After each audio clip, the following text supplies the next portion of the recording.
सबसे पहले आ जाते हैं एस्केप की का प्रयोग किस लिए होता है पता है? देखिए, कोई भी रिसेंटली प्रोग्राम खोलकर उसको क्लोज करना होता है तो उसका प्रयोग करते हैं दिस एस्केप की करके। और एस्केप की का ज़्यादातर यूज कहाँ पे होता है?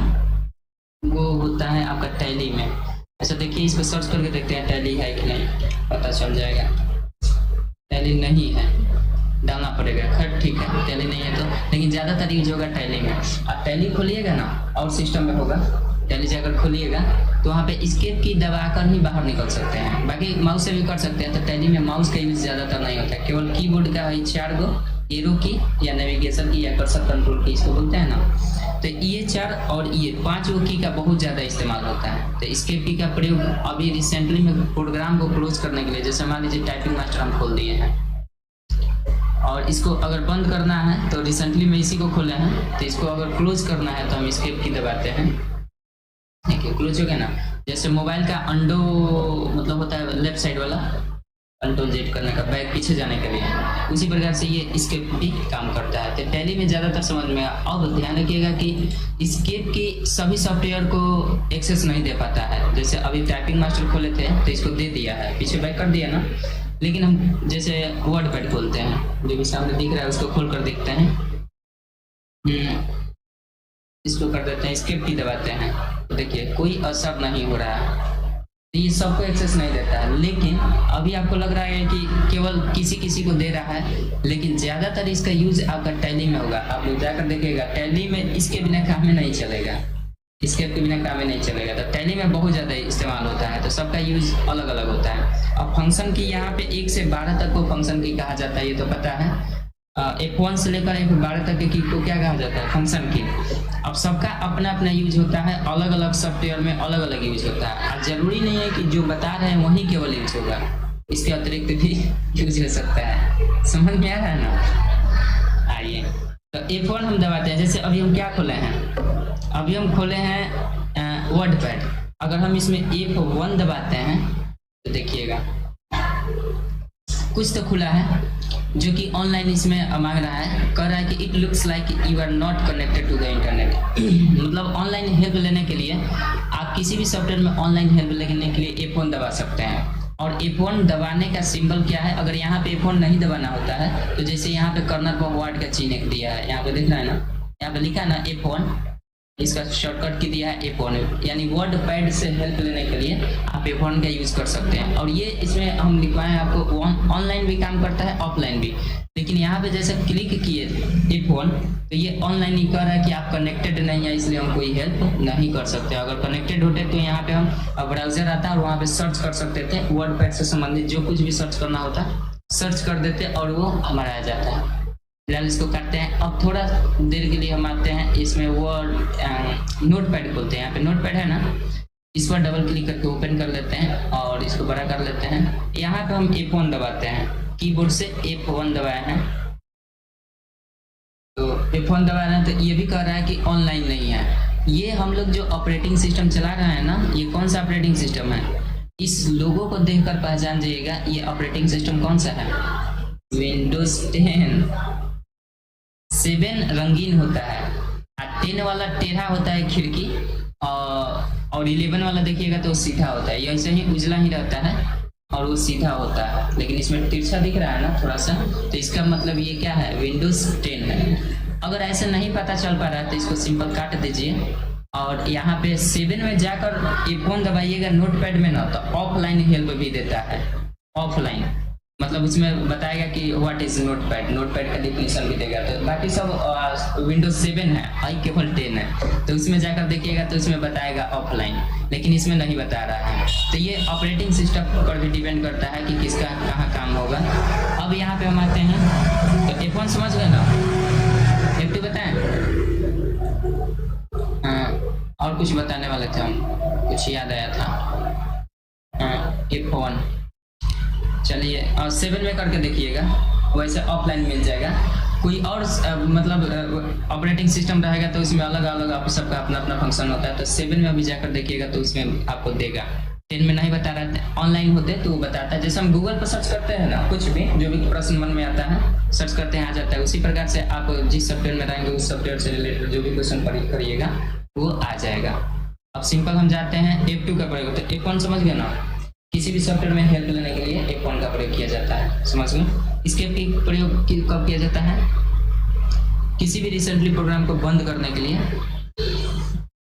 escape की का प्रयोग होता है। F2 का प्रयोग कब किया जाता है? अब देखिए, जैसे यहाँ पे आप देखिएगा लिखा हुआ है टाइपिंग मास्टर 10 लिखा हुआ है ना, इस पर हम जाते हैं, एक बार क्लिक कर देते हैं तो ये सिलेक्ट हो जाता है और इस पर हम F2 दबाएंगे तो देखिए रीनेम करने के लिए ऑप्शन आ रहा है ना, तो F2 से आ रहा है। तो अगर चाहे हम अपना नाम यहाँ पे लिख दें तो लिख सकते हैं अपना नाम, जैसे हम यहाँ पे BKF लिखते हैं और बाहर क्लिक कर देंगे तो ये परमिशन मांगेगा, कंटिन्यू सिंपल कर देना है इस पर, ये चेंज हो गया। बाहर क्लिक कर देंगे, रिफ्रेश कर देंगे एक बार, देखिए BKF से बन गया। और फिर से इसको रीनेम करना होगा तो क्या करिएगा,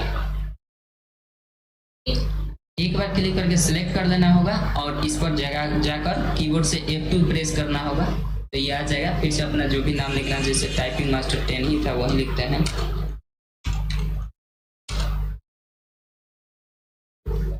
नाइस, टाइपिंग मास्टर 10 बाहर क्लिक करेंगे, फिर से हम कर देंगे। तो किसी भी फाइल या फोल्डर या किसी सॉफ्टवेयर का नाम को चेंज करने के लिए हम क्या करते हैं, F2 का प्रयोग करते हैं, यानी उस रीनेम मतलब उसी के नाम को फिर से दूसरा नाम लिखने के लिए। F3 का प्रयोग किस लिए करते हैं?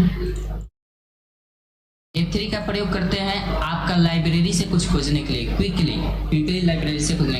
एक तो तरीका है कि कंप्यूटर के अंदर जाना है, जैसे हम लोग का मोबाइल में क्या होता है, फाइल मैनेजर होता है ना, एक गैलरी होता है। तो अगर केवल फोटो देखना है तो गैलरी में जाते हैं, अगर कोई डॉक्यूमेंट्स देखना है, जैसे कोई व्हाट्सएप पर किसी ने PDF भेजा हुआ है तो गैलरी में खुलेगा नहीं, तो जाना पड़ेगा कहाँ पे, फाइल मैनेजर में, और तब जाकर देखेंगे डाउनलोड चाहे व्हाट्सएप जहाँ भी फोल्डर में रहेगा वो उसमें जाएंगे।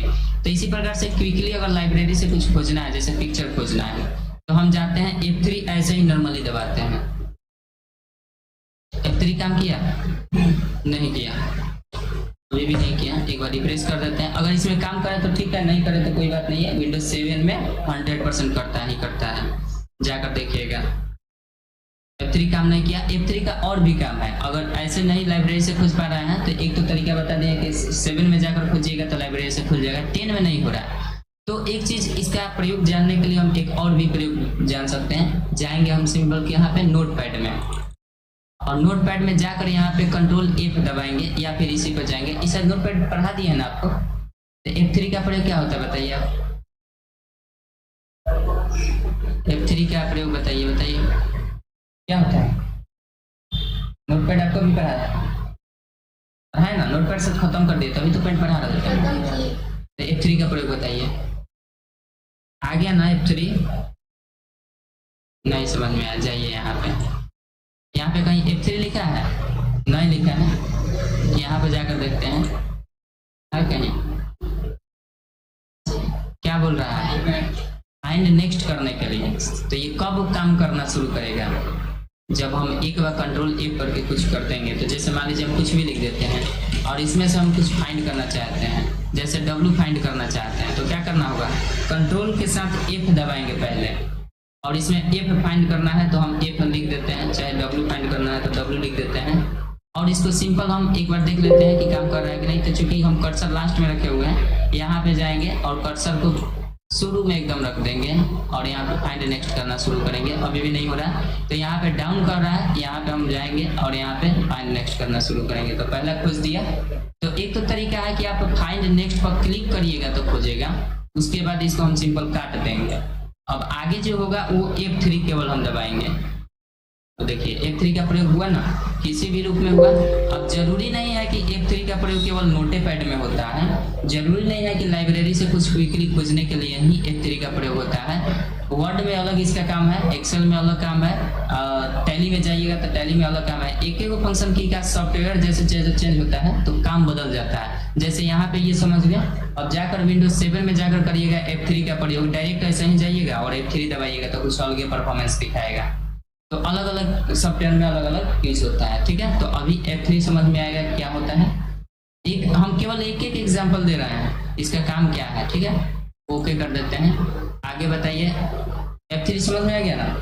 F4 का प्रयोग कब होता है ये तो पता है, जनरली F4 का प्रयोग हम करते हैं ऑल्ट के साथ। किस लिए, सिस्टम को क्लोज करने के लिए, तो ऑल्ट दबाएंगे और F4 दबाएंगे तो देखिए विंडोज आता है, जहाँ से शट डाउन, हम इंटर दबाएंगे तो शट डाउन होगा। अच्छा यहाँ पे जाकर ओके कर देंगे तो भी ये सिस्टम क्या होगा, बंद हो जाएगा, यानी हम छोड़ देते हैं, काट देते हैं। एस्केप की दबाते हैं, देखिएगा तो रिसेंटली में भी जो खुला था वो बंद हो गया, तो एस्केप की यहाँ काम कर गया। अब आते हैं F4 तक, समझ गए ना, F1 F2 F3 लास्ट में पूछेंगे एक के बाद। F5 का प्रयोग देखिए किस लिए होता है, जैसे हमें यहाँ पे रिफ्रेश कर रहे हैं ना, रिफ्रेश हो रहा है और ये ब्लिंक भी कर रहा है, हम F5 ऐसे ही नॉर्मली दबाते हैं। तो F5 का प्रयोग किस लिए होता है, रिफ्रेश करने के लिए। कोई भी पेज को भी रिफ्रेश कर सकते हैं, जैसे इंटरनेट चला रहे हैं, वहाँ पे अगर गड़बड़ी होता है, सर्वर काम नहीं करता है, तो वहाँ पे अपने पेज को रिफ्रेश कर सकते हैं F5 को दबाकर, समझ गए ना। अब आते हैं F5 समझ गए। इसका जरूरी नहीं है कि एक को यूज है, बहुत सारा यूज है। अब नोटपैड में जैसे F5 दबाते हैं तो क्या होता है बताइए, टाइम एंड डेट आता है, याद है, अभी मुड़ी दुला रहे हैं, टाइम एंड डेट आता है, तो छोड़ देते हैं, नहीं करके दिखाएंगे। तो हम केवल एक उदाहरण के तौर पर बता रहे हैं, F5 F5 हाँ सकवा का दिखाएं क्या, देखिएगा इस पर दबाते हैं F5, टाइम एंड डेट आया ना, आइए कर देना। देखो ये उपयोग है रिफ्रेश करने के लिए, जनरली बहुत सारे लोग करते हैं रिफ्रेश करने के लिए। तो हटाते हैं, F6 का प्रयोग बताते हैं। F6 का प्रयोग करने के लिए किसी भी ब्राउजर पर हम चले जाएंगे, जैसे यहाँ पे ये ब्राउजर दिया है ना, ब्राउजर क्या होता है, जिस जहाँ से हम कुछ सर्च कर रहे हैं, जैसे गूगल एक क्या है, ब्राउजर है, तो गूगल क्रोम क्या है, एक ब्राउजर है, तो वहाँ से हम जाकर कुछ भी अपना सर्च कर लेते हैं। अगर ब्राउजर ना होता तो कुछ कहाँ जाकर टाइप करते बताइए, यूट्यूब पर। अगर ब्राउजर ना होता तो गूगल से कुछ सर्च करना होता है, गूगल नहीं होता तो फिर ब्राउजर नहीं होता, तो और भी ब्राउजर होता है, जैसे मोजिला फायरफॉक्स होता है, तो वो भी ब्राउजर ही है, बहुत सारा ब्राउजर होता है। तो अगर ब्राउजर होगा ही नहीं तो हम सर्च कहाँ से करेंगे, तो हम चले जाते हैं पहले इसी पर, यहाँ पे क्रोम दिख रहा है ना, ये भी एक ब्राउजर है, इस पर जाएंगे और क्लिक करेंगे, खुल जाना भाई जल्दी। अब यहाँ पे जैसे जाते हैं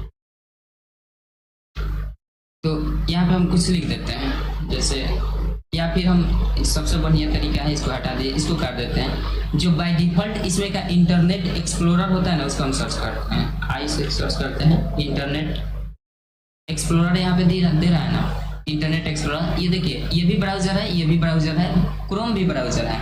तो अब तक ब्राउजर में कौन बढ़िया चल रहा है, क्रोम। ज़्यादातर लोग गूगल क्रोम का यूज़ करते हैं, तो ये बहुत अच्छा परफॉर्मेंस, इसका लुक भी अच्छा है, जिससे लोग यहाँ से आसानी से बढ़िया से करते हैं। लेकिन है पहले बाय डिफॉल्ट, अगर गूगल क्रोम ना होता है, वैसे बाय डिफॉल्ट नहीं होता है सिस्टम में, ये डाउनलोड करना पड़ता है अलग से।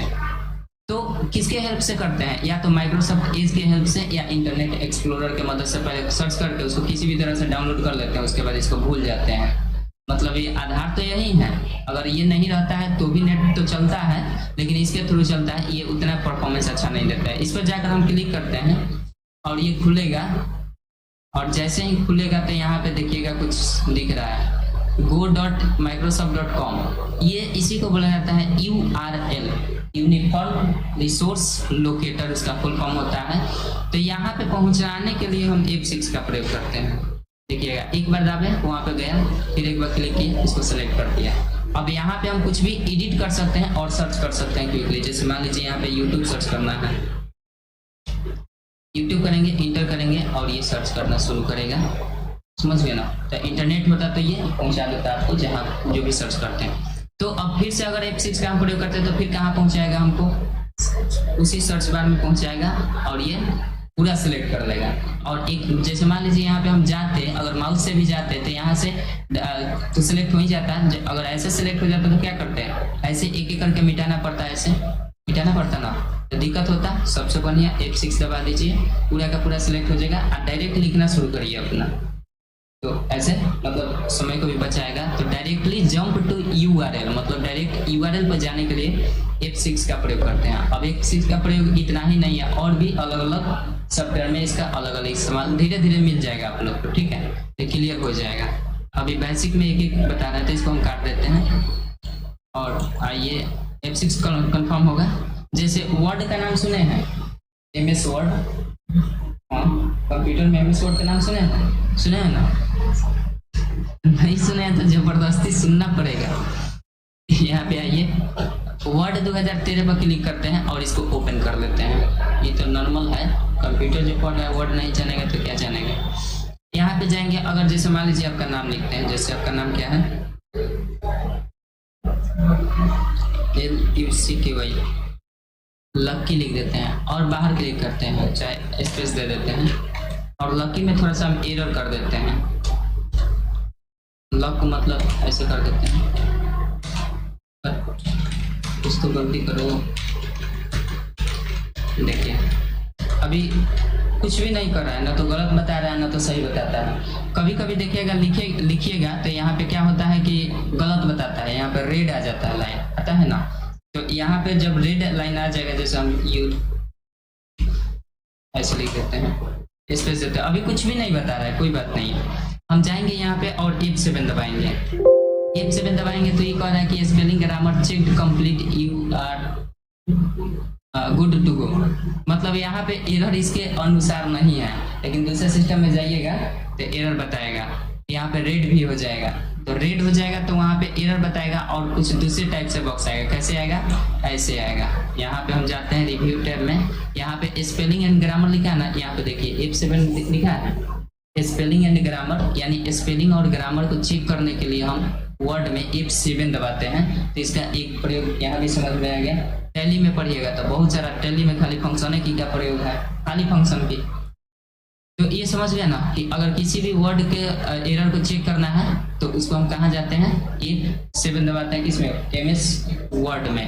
तो इससे F7 का प्रयोग है, यानी आप कह सकते हैं कि स्पेलिंग चेक करने के लिए हम F7 का प्रयोग करते हैं वर्ड में। बात समझ गए ना?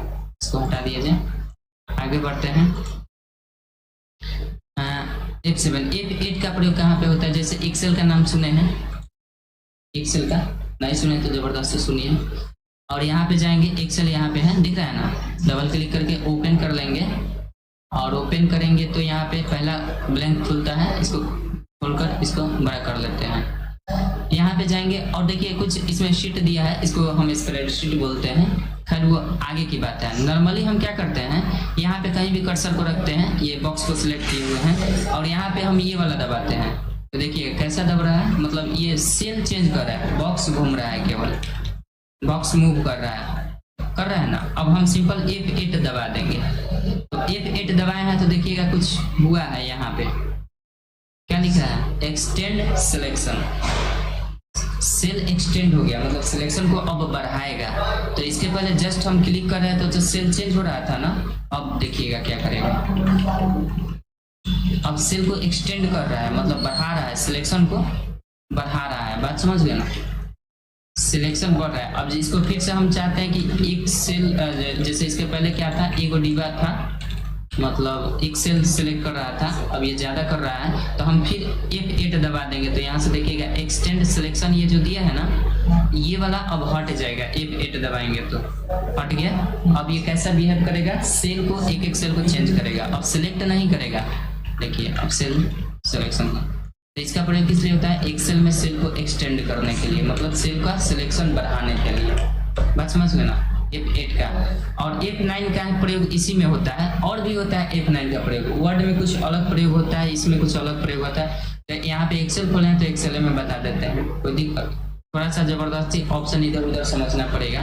आते हैं, जैसे मान लीजिए एक्सेल में एक फॉर्मूला होता है जोड़ने का, जैसे 5 इंटर 5 इंटर 5 इंटर 5, इस सबको अगर जोड़ना होगा तो हम क्या करते हैं कि यहाँ पे जाते हैं और इन सबको सिलेक्ट करके एक ज़्यादा सिलेक्शन बना देते हैं।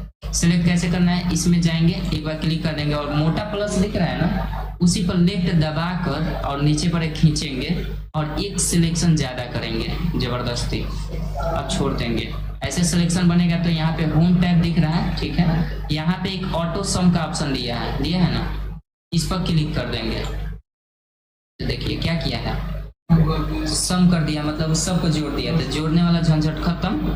अब हम आते हैं, जैसे मान लीजिए यहाँ पे तो जोड़ दिया है, तो कभी कभी ऐसा भी हो सकता है कि इस मान को अगर हम बदल दें, जैसे यहाँ पे 10 कर दें, तो क्या ये बदल पाएगा, बाहर क्लिक करते हैं, चाहे कहीं भी इंटर करेंगे चाहे कहीं इधर क्लिक करते हैं, तो देखिए सही जोड़ा है। सही जोड़ा है, क्योंकि फार्मूला लगा है तो सही जोड़ा ही होगा, सही जोड़ा है। अब हम क्या करते हैं कि यहाँ पे जाते हैं, फिर बदलते हैं कोई मान को, जैसे यहाँ पे फिर यहाँ पे हम 13 कर देते हैं, तो फिर जाकर चेंज करते हैं तो ये बदल गया और सही भी जोड़ा है। तो ऐसा हो रहा है कि ये हम जैसे जा रहे हैं इसमें मान चेंज कर रहे हैं और बाहर कहीं क्लिक कर रहे हैं तो मान बदल जा रहा है, यानी जोड़ उसका बदल जा रहा है, अपडेट हो जा रहा है ऑटोमेटिक। तो जैसे इसको हम थोड़ा सा हाईलाइट कर देते हैं इससे, ताकि ये दिखे कि ये जोड़ है, और इसमें बॉर्डर लगा देते हैं यहाँ से, तो ये पता चल रहा है कि ये जोड़ वाला है। तो अपडेट जैसे कर रहे हैं कुछ भी मान लिख कर और इंटर करेंगे चाहे कुछ भी, तो ये क्या हो रहा है, बदल जा रहा है। सॉरी 5 तो था नहीं पहले से, 6 कर देते हैं तो एगो बढ़ेगा, बढ़ा, तो ये ऑटोमेटिक बाहर क्लिक करने पर अपडेट हो जा रहा है। हम चाहते हैं कि ऑटोमेटिक ना हो, ये तब अपडेट हो जब हम F9 दबाएंगे मैनुअली अपडेट करने के लिए। तो इसके लिए थोड़ा सा सेटिंग करना पड़ेगा, आपको जाना होगा फार्मूलाज में, और इसमें जाकर देखिएगा यहाँ पे कैलकुलेशन ऑप्शन दिया है ना, इस पर जाएंगे और थोड़ा सा यहाँ पे ऑटोमेटिक दिया है ना, आप सिंपल मैनुअल पर क्लिक कर दीजिएगा, मैनुअल, ये हो गया सेटिंग। अब जाकर हम चेंज करते हैं, जैसे यहाँ पे हम 50 100 कर देते हैं, तो ये मान बदलना चाहिए, बाहर क्लिक करते हैं तो इसके पहले बदल जाता था, अब देखिए 39 का 39 है, नहीं बदला, क्योंकि हमने सेटिंग कर दिया है कि मैनुअली अपडेट किया जाए, ऑटोमेटिक अपडेट ना हो। तो मैनुअली अपडेट किस फंक्शन की से होता है, F9। तो अब हम F9 दबाएंगे तो देखिएगा बदल जाएगा, बदला। तो यूज समझ में आया F9 का प्रयोग। अब वर्ड में F9 का प्रयोग और देखेंगे तो उसमें कुछ अलगे होता है, तो फील्ड इंसर्ट करने के लिए उसमें होता है, तो वो बताएंगे जब वर्ड पढ़ाएंगे। अभी केवल एक बता रहे हैं, तो 12 हम बता देते हैं, उसके बाद करते हैं। तो ये F9, F8 और F9 का प्रयोग आपका एक्सेल में हो जाएगा, कोई दिक्कत। F10 का प्रयोग बताते हैं, इसको काट देते हैं। F10 का प्रयोग देखिए, लॉन्च सेव करते हैं। F10 का प्रयोग क्या होता है, जैसे मान लीजिए हम यहाँ पे राइट क्लिक कर रहे हैं ना, तो ये क्या खुल रहा है, जो राइट क्लिक करके खुलता है डायलॉग बॉक्स ये वाला, इसको राइट मेनू बोला जाता है। क्योंकि राइट क्लिक करने पर खुला है तो राइट मेनू। अब इस चीज़ को अगर हम खोलना चाहते हैं दूसरे तरीके से, तो हम दबाएंगे शिफ्ट और F10 दबाएंगे, शिफ्ट के साथ F10 दबाते हैं, तो देखिए वही खुला है, राइट मेनू खुला है, लेकिन ये कर्नल में खुला है, बस अंतर इतना ही है। काम वही कर रहा है, रिफ्रेश यहाँ से भी कर सकते हैं और ये रिफ्रेश हो गया, फिर कहीं से भी हम कर सकते हैं। फिर अगर शिफ्ट के साथ F10 दबाते हैं तो ये वो खुलेगा, मतलब राइट मेनू खुलता है। तो ये भी तरीका है राइट मेनू खोलने का, जब लेफ्ट ये माउस का काम नहीं करेगा तो हम वहाँ से भी खोल सकते हैं। एक दूसरा ऑप्शन आता है यहाँ पे, ये वाला देखिएगा, ये वाला ऑप्शन है, इसको क्या बोलते हैं, कौन सा की बोलते हैं बताइए, इस की को क्या बोलते हैं, जो विंडोज के साथ विंडोज के दाहिने तरफ होता है, दाहिने तरफ विंडोज के बाद जो होता है कि उसको क्या बोलते हैं, कंट्रोल और विंडोज के बीच के की को क्या बोलते हैं, लिखा है नहीं लिखा है, इसको बोला जाता है डेस्कटॉप की, इसको डेस्कटॉप की बोला जाता है, नहीं लिखा हो सकता होगा नहीं लिखा है, चलिए ठीक है, इसको डेस्कटॉप की बोला जाता है। एक एक की इसमें क्लियर हो जाएगा, कोई डाउट नहीं रहेगा। इसमें जाएंगे क्लिक करेंगे तो वही खुल रहा है, तो इसको दबाइए, चाहे शिफ्ट के साथ F10 दबाइए, चाहे इसको दबाइए, 3 गो तरीका ये हो गया।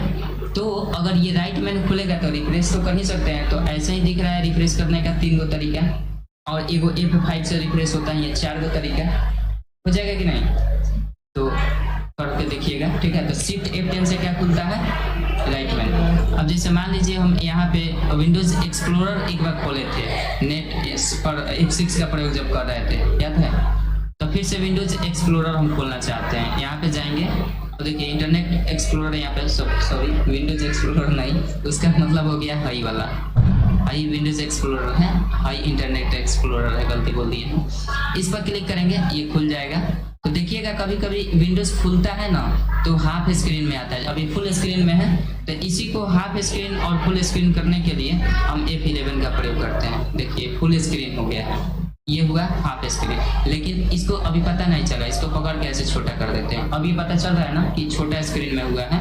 अब जैसे F11 दबाएंगे तो ऐसे हो जाएगा, इसको दबाएंगे तो ऐसे छोटा हो जाएगा, बात समझ गए ना। तो ये F11 का प्रयोग हो गया। आइए F11 का प्रयोग ये हो गया। F12 का प्रयोग कब करते हैं, आइए आइए, ये समझ गए ना। अब इसको यहाँ से हम मैक्सिमाइज कर सकते हैं, तो ये फिट हो जाएगा स्क्रीन में। इसको काट देते हैं। अब जाते हैं, आइए अब जैसे हम वर्ड खोल लेते हैं, ठीक है, F11 तक तो कंफर्म होगा। वर्ड खोल लेते हैं और इसमें हम जाकर कोई भी फाइल को सेव करना चाहते हैं, तो सेव करने के लिए एक्चुअल में हम क्या दबाते हैं, Ctrl+S दबाते हैं केवल सेव करने के लिए फर्स्ट टाइम। लेकिन उसी फाइल, अगर सेव्ड फाइल कोई होता है उसको फिर से नाम सेव करने के लिए F12 का प्रयोग करते हैं। जैसे मान लीजिए ये हमारा फाइल क्या है, अभी तक सेव नहीं हुआ है, फिर भी हम F12 दबाते हैं, तो ये आएगा जो भी बॉक्स, ये किस लिए आता है, सेव एज के लिए आता है। तो हम सेव एज यहाँ पे कर सकते हैं, या तो सेव एज के पहले ही कर सकते हैं, चाहे रीनेम करना, मतलब एक ही फाइल को अलग अलग नाम से सेव करना होता है तो सेव एज का प्रयोग करते हैं। जैसे आप लोग को नोटपैड में भी बताए थे, उसमें ऑप्शन था ना, और साथ ही साथ पेंट में भी था, तो उसका तो मतलब समझ लो। तो खुलता कैसे है, शॉर्टकट की से कैसे खुलता है, F12 दबाते हैं तभी खुलता है। अच्छा है, जाकर हम फाइल में और ऑप्शन पर जाकर क्लिक करके खोल लेते हैं, पता है ना। तो कंप्लीट, कोई दिक्कत, छोड़ दिया जाए। फंक्शन की एज कंप्लीट हो गया। अब इसमें देखिएगा फंक्शन की आपका कीबोर्ड में बहुत सारा सिंबल है, जैसे यहाँ पे बहुत सारा सिंबल है। कुछ सिंबल आप लोग जानते भी होंगे नाम, कुछ नहीं जानते होंगे, तो ये सारे सिंबल का नाम कल लिखवाएंगे, ठीक है। और टोटल का नाम लिखवाएंगे, टोटल का प्रयोग बताएंगे।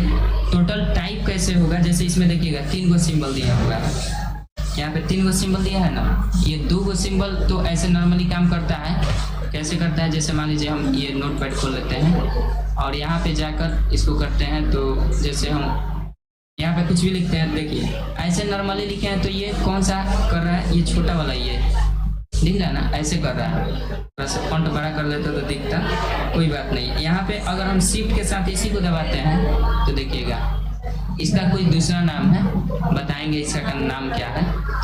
तो ये वाला ऐसे करता है, लेकिन इसमें रुपए का सिंबल है, इसमें रुपए वाला काम नहीं कर रहा है। तो रुपए वाला कब काम करेगा, अब क्या दबाएंगे, अब एक तो शिफ्ट से दबाकर काम करा लिए, ठीक है, ऐसे नॉर्मल दबाकर। लेकिन एक सिंबल और है, ये काम नहीं कर रहा है। ये काम करता है जब हम फॉन्ट डाउनलोड रहता है इंडियन रुपये वाला फॉन्ट, तो जैसे ही एक बार सिंपल क्लिक करिएगा ना, तो इंडियन रुपये वाला ही काम करेगा।